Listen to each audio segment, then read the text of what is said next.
Здравствуйте! В эфире информационно-аналитическая программа «События недели» и я, журналист Белла Кварчия. 24 марта завершилась регистрация кандидатов в депутаты городского собрания. В чем особенности нынешней избирательной кампании и какие проблемы возникают в ходе ее проведения, мы обсудим с нашим гостем в студии. А сейчас об основных событиях этой недели. Эрик Хашба продолжит выпуск.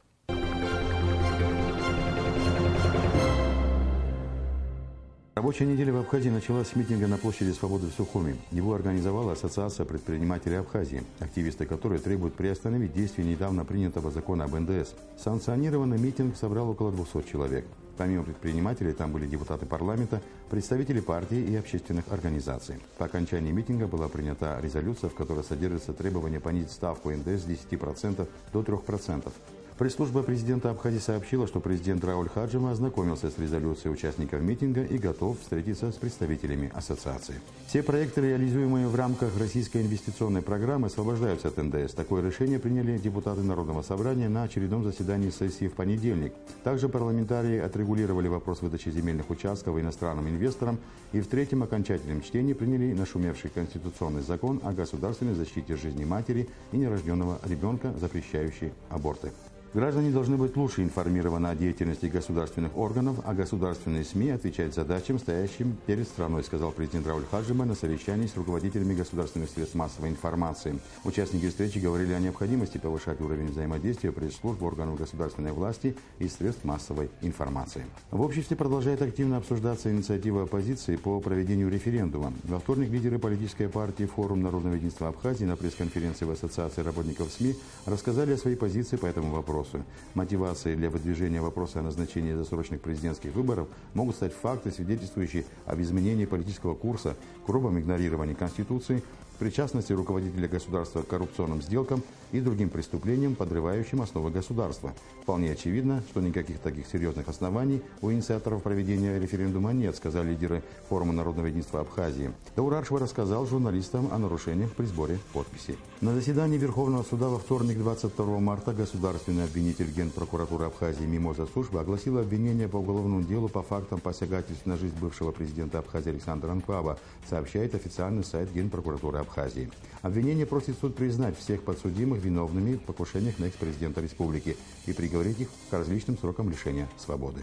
Уголовное дело по факту незаконного сноса здания исторической значимости в городе Гудаута закрыто. Об этом на брифинге заявил журналистам заместитель министра культуры и охраны историко-культурного наследия Батал Кубахия. Однако Министерство культуры не собирается оставлять этот факт без реагирования и направило жалобу в Сухумский городской суд на постановление о прекращении уголовного дела по факту сноса объекта историко-культурного наследия. В четверг в Общественной палате прошла встреча с представителями блока оппозиционных сил. Обсуждалась идея проведения референдума. Представители оппозиции сообщили о том, что инициативная группа по проведению плебисцита собрала более 11 тысяч подписей в поддержку плебисцита. «Мы хотим энергию протеста направить в законное русло», — говорили оппозиционеры. Принявшие участие в дискуссии члены Общественной палаты считают, что по сравнению с массовыми акциями референдум является легитимным способом выражения протестных настроений, но есть опасения по поводу своевременности его проведения. Также нужно учитывать, что отношение к всенародному опросу участия общества неоднозначное. В связи с предстоящими выборами в органы местного самоуправления и регистрацией Центра избиркомом инициативной группы по проведению референдума в Генеральной прокуратуре будет работать специальная комиссия. Она будет собирать информацию о том, как соблюдается избирательное законодательство и оперативно реагировать на нарушения. Генеральный прокурор Алексей Ломи отметил, что органам прокуратуры следует уделить особое внимание защите избирательных прав граждан и соблюдению процедуры сбора подписей, необходимых для назначения референдума. Завершилась регистрация кандидатов в местные органы самоуправления. На 3 апреля назначены выборы. На заседании Сухумской избирательной комиссии 23 марта были подведены итоги. Из 88 заявленных кандидатов в депутаты городского собрания комиссия зарегистрировала 84. Закон позволяет им приступать к агитации. На совещании по энергетике в среду президент Рауль Хаджима предложил пойти навстречу населению и списать все долги за потребленную электроэнергию, но при условии, если потребители в течение года выплатят свои долги за последние 2 года и установят счетчики. Администрация президента подготовила рабочий проект закона о реструктуризации задолженности ответственности физических лиц за потребляемую энергию. В нем разработаны правовые механизмы по повышению дисциплины в сфере оплаты за электроэнергию. В четверг президент Рауль Хаджима провел совещание, посвященное другой важной теме – мобилизационной работе с резервистами. В нем приняли участие руководители всех силовых ведомств страны, главы городов и районов, а также районных военных комиссариатов. Также на совещании президент потребовал от всех соответствующих структур жестко контролировать состояние туристических объектов и объектов жилого комплекса в части пожарной безопасности. На этом же совещании президент поднял проблему пожарной безопасности туристических объектов, построенных зачастую на скорую руку и в нарушении всех норм. Он подчеркнул, что будет требовать с глав районов и городов устранения фактов незаконной постройки. Пограничники Абхазии и России совместно с Государственной инспекцией по маломерным судам МЧС Абхазии на этой неделе провели рейд в акватории Сухума и проверили, как соблюдается правовой режим, установленный в морском пространстве Абхазии. В ходе рейда были выявлены незначительные нарушения. Морской рейд проводился на скоростном патрульном катере «Мангуст» дивизиона пограничных сторожевых катеров пограничного управления ФСБ России в Абхазии. В пятницу Абхазия простилась с видным государственным и общественным деятелем, председателем Совета старейшин Константином Азган, который скончался после продолжительной болезни. В мае ему исполнилось бы 77 лет. Константин Азган долгие годы возглавлял Гудаутский райком Компартии, был депутатом Верховного Совета Абхазии, первым вице-премьером правительства, министром иностранных дел и министром экономики. Он внес значительный вклад в национальное освободительное движение народа Абхазии.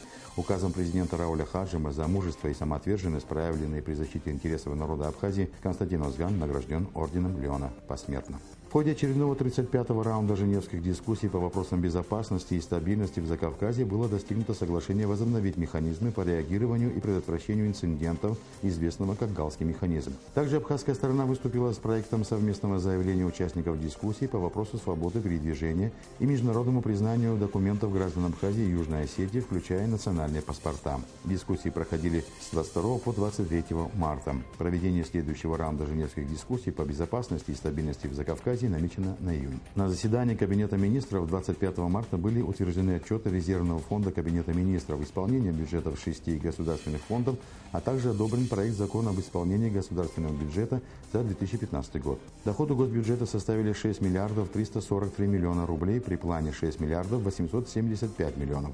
Главная причина невыполнения доходной части бюджета, по словам заместителя министра финансов Ирмы Амичева, связана с недополучением российской финансовой помощи. Группа ветеранов Отечественной войны народа Абхазии обратилась к депутатам парламента с предложением внести поправки в законы о выборах депутатов всех уровней и в закон о выборах президента республики, согласно которым граждане, проигнорировавшие объявление о всеобщей мобилизации 14 августа 1992 года, не могут баллотироваться на все выборные должности.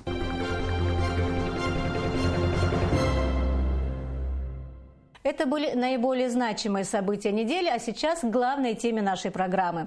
Как идет избирательная кампания в органы местного самоуправления? В чем особенность нынешних выборов? Что нового в законе о самоуправлении? Мы обсудим с нашим гостем, председателем Центральной избирательной комиссии по выборам в городское собрание Асланом Дочия. Здравствуйте, Аслан Вячеславович. Добрый день. Прежде чем мы начнем свою беседу, я бы хотела предложить вашему вниманию сюжет. Давайте посмотрим. В избирательной комиссии столицы зарегистрировались 85 инициативных групп по выдвижению кандидатов в депутаты Сухумского городского собрания. 24 марта в ЦИКе города завершилась регистрация кандидатов в депутаты. Количество выдвинутых инициативными группами кандидатов, а их 85, говорит о достаточно большой активности граждан. Инициативными группами выдвинуто 72 кандидата. Политические и общественные партии отчасти остались в стороне. Исключением стала республиканская политическая партия «Единая Абхазия», выдвинувшая 12 кандидатов. Также выдвинут один кандидат от коллектива республиканского унитарного предприятия «Абхазская железная дорога». Проводит комиссия проверку по поводу того, состоит или состоял ли данный гражданин на учете в наркологическом или же психиатрическом диспансере.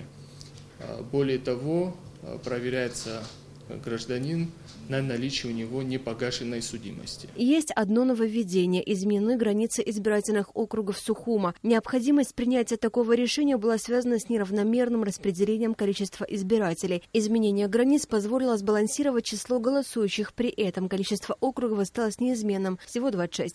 Что касается действующих народных избранников, до 10 из них намерены переизбраться на следующий срок. Списки избирателей уже вывешены в избирательных участках. Кандидаты, а это в большинстве своем молодые люди от 25 лет и выше, среди которых есть и женщины, работают в разных организациях, компаниях, заняты в различных сферах деятельности. Асида Малия, Саид Агухава, Абхазское телевидение.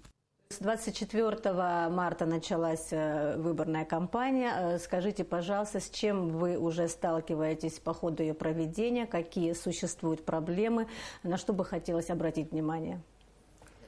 Как таковых сложных проблем, конечно же, нету. Мы готовились к этим выборам.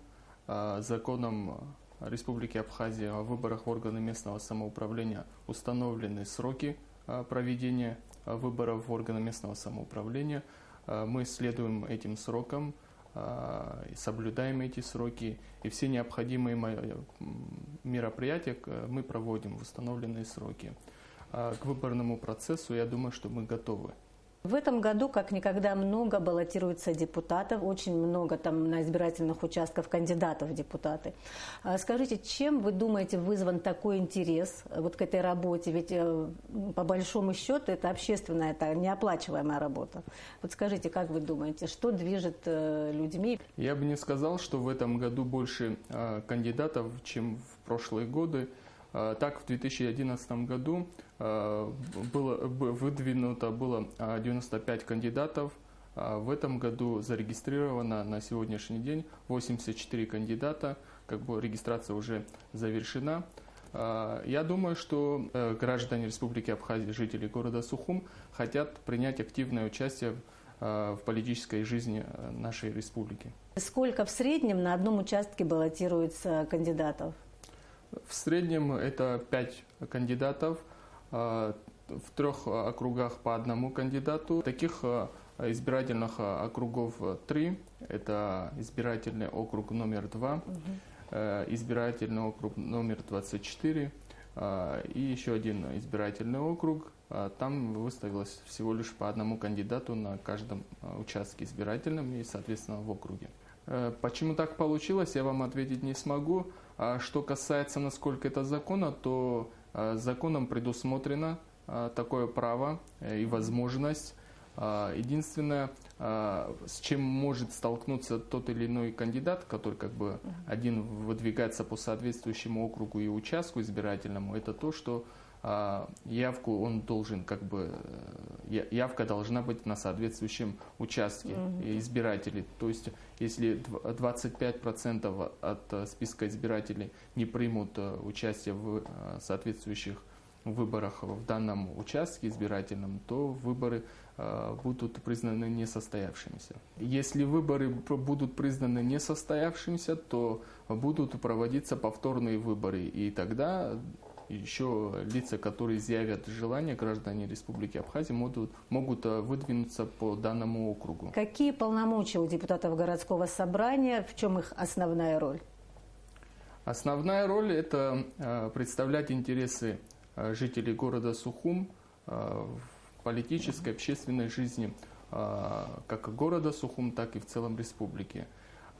И защищать, конечно же, интересы этих жителей, так как согласно законодательству Республики Абхазия, жители и граждане Республики Абхазия, жители города Сухум, свои интересы реализуют и свои права в политической и общественной жизни как сами по себе, так и через своих представителей, то есть депутатов, которых они избирают.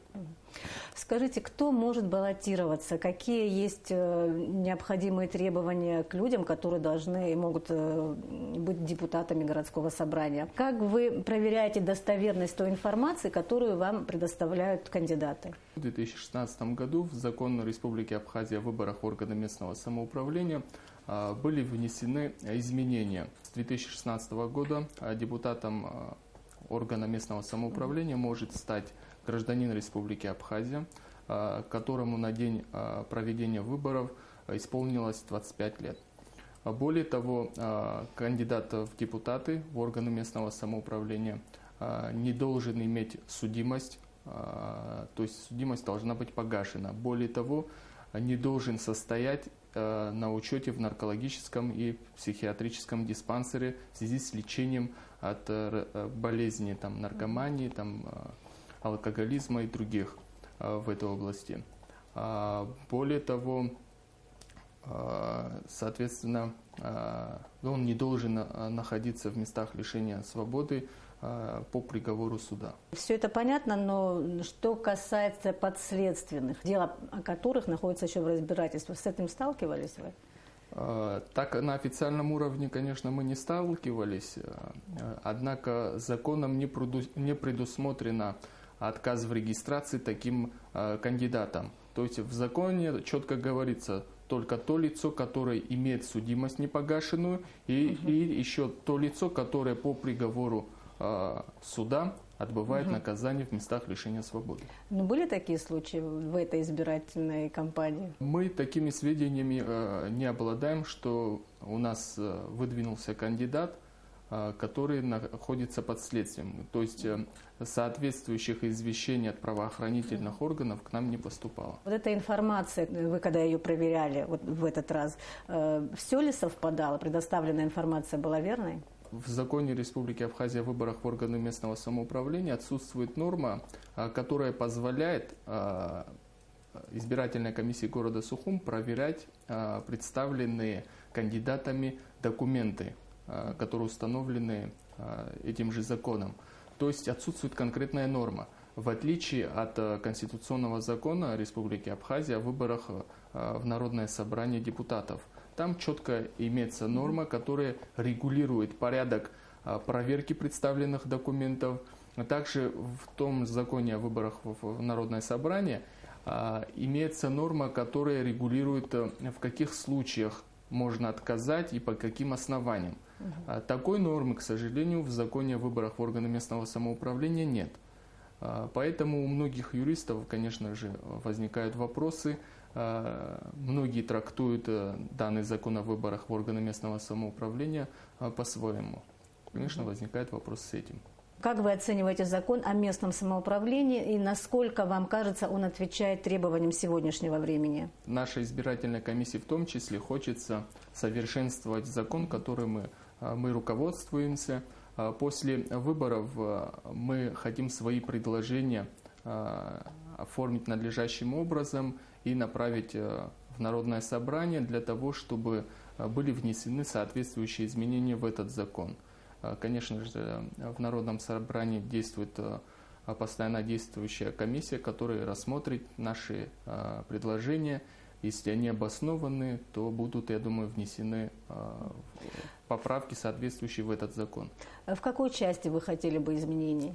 Конечно же, более хотелось бы уточнить, какими правами обладает избирательная комиссия города Сухум, какие правомочия у этой комиссии. Более того, каков порядок рассмотрения представленных нашей комиссией документов, порядок отказа и по каким основаниям. Вы считаете, что сейчас вот ЦИК не обладает достаточными полномочиями для того, чтобы влиять на что-то важное в кампании по выборам? Как я ранее говорил, конечно же, мы обладаем достаточными правами, однако, чтобы не было у многих наших граждан вопросов, не было толкований различных этого закона, конечно же, хотелось бы, чтобы были внесены соответствующие изменения и чтобы закон все трактовали одинаково.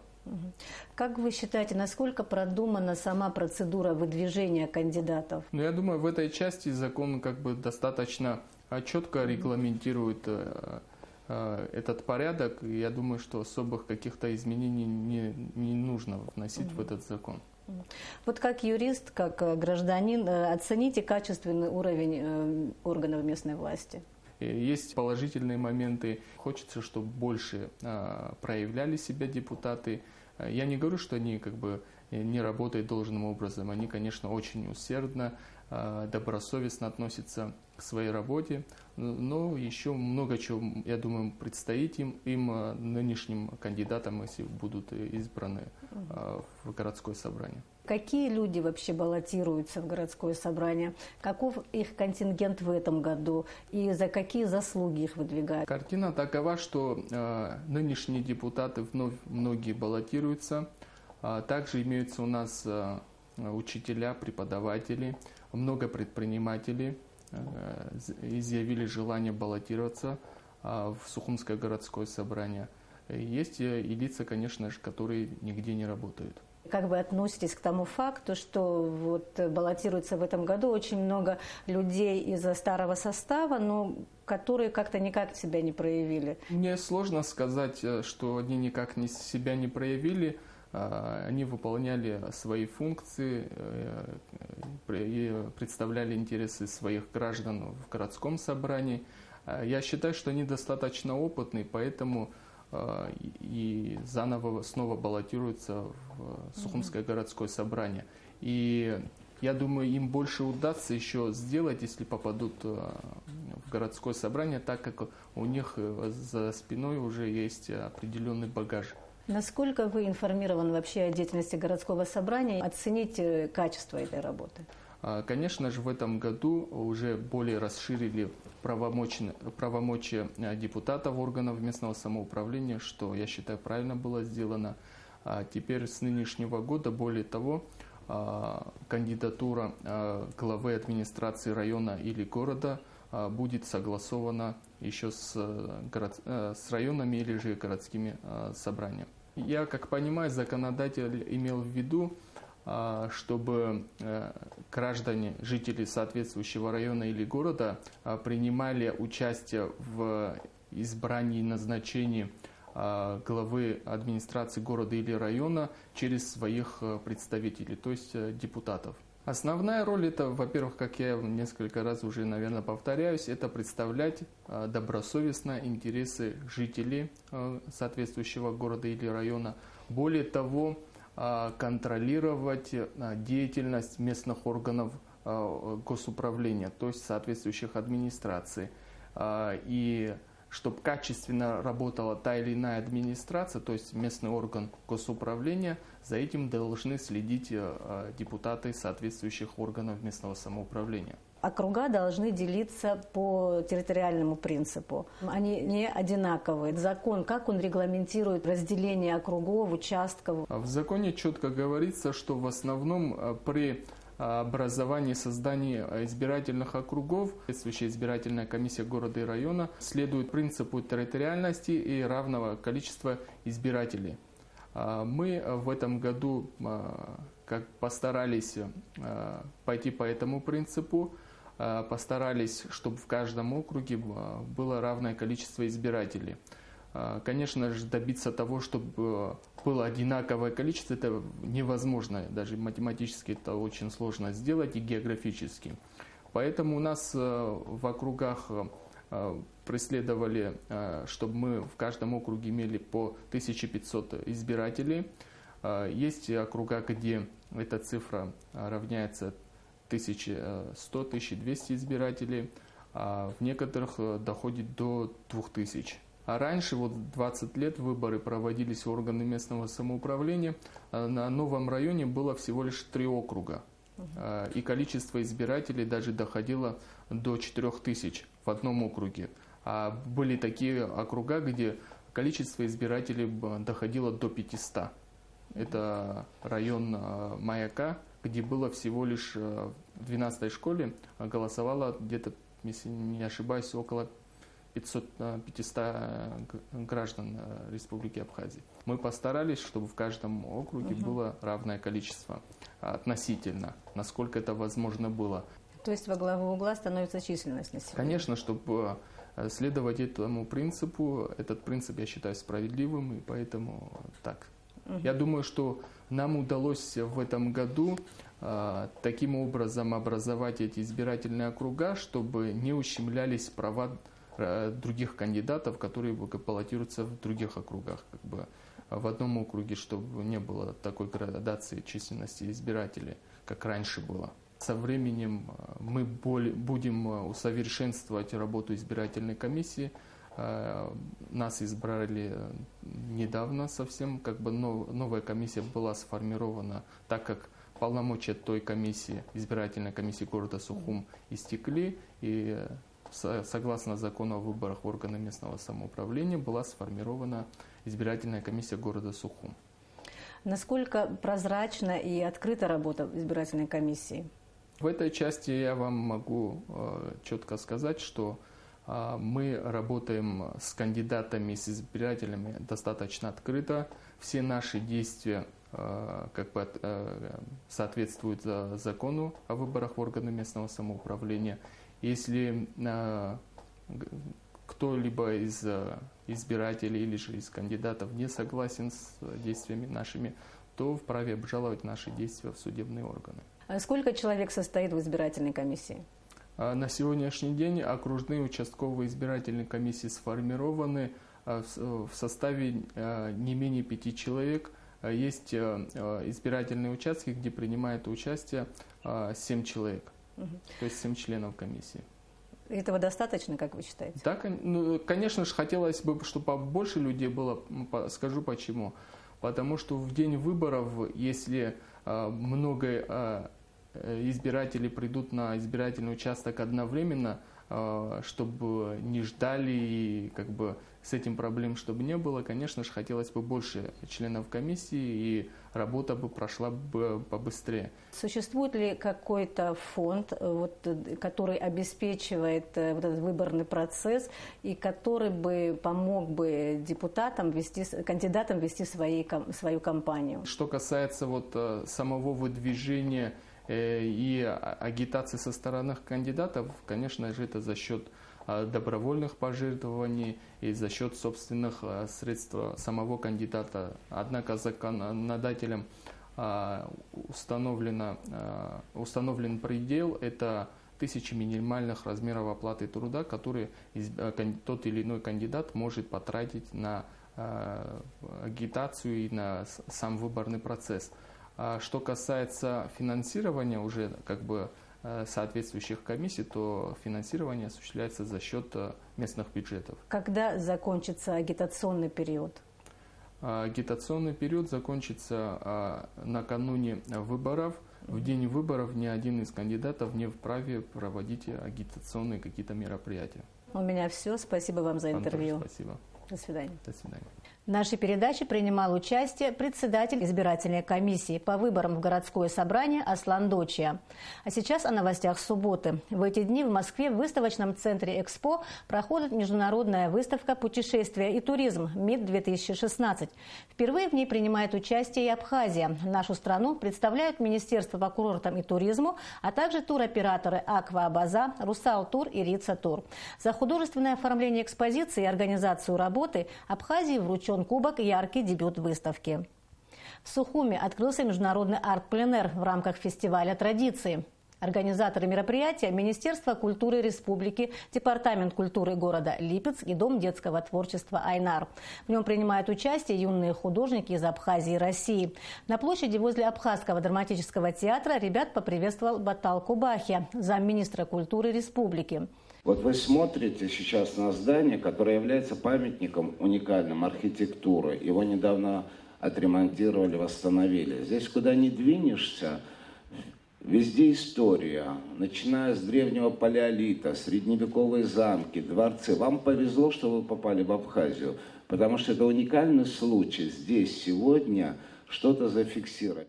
В рамках конкурса художники будут выполнять творческие задания в Сухуми и Новом Афоне, а также поедут на озеро Рица. В этот же день в столице прямо на набережной состоялся первый пленэр. Ребята выполняли творческие задания по натурной живописи и рисунку. Возрастная категория участников от 9 до 21 года. Итоги конкурса будут подведены 30 апреля. Московская галерея «Арт Инкогнито» пригласила художников из Абхазии к участию в новом проекте. Лучших из них экспертный совет отберет для поездки в тур по Европе. В апреле абхазская группа из 8 человек поедет в резиденцию галереи, где им предоставят все необходимое для жизни и творчества.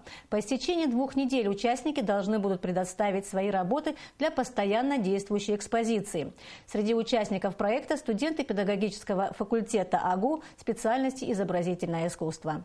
На этом наш выпуск подошел к концу. Я прощаюсь с вами. Всего вам доброго. До свидания.